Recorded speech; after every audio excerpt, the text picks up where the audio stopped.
In today's news, offering a bit of hope for the athletes themselves. Our Zach Herrick has some of their reactions to that announcement.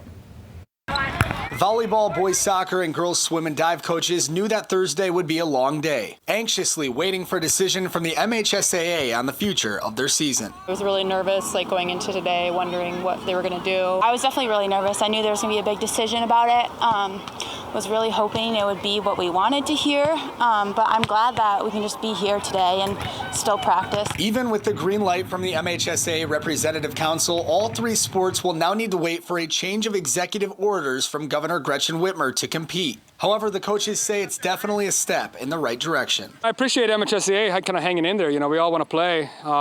It just feels like we're kicking the can a little bit still, but we're still alive, and that's a good thing. It makes me hopeful that maybe they're expecting some kind of executive order next week, that maybe we'll get some kind of 25% capacity in the gyms or something where we can at least get our girls playing.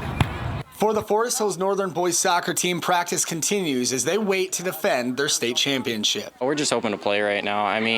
We don't really have any choice in what goes on, so we're just going to hope for the best. No answer is better than no, so all we can do is hope. And while the Huskies are definitely anxious to begin games, head coach Dan Szyminski says they'll take what they can get right now. I'm just happy just to be able to socialize and be out doing the things I love. We've all been cooped up in houses for way too long, and so this is good for mental health, not just for the players, but for the coaches too. And for volleyball programs like Grand Rapids Christian, having outdoor practices has been fun at times, but also challenging. Different factors like the wind and the sun in your eyes, but we've been trying to make the most of it, honestly, and trying to make it as regular as possible. The Eagles will also look to defend their state championship at some point when play finally begins. But head coach Tiffany Gates says she's taking this one day at a time. Try to keep a positive spin on it with all the negativity that's surrounding this. It doesn't help for us to be negative as coaches and passing that on to them. The MHSAA says they hope to hear more regarding the executive orders sometime next week. Zach Herrick, Fox 17 News.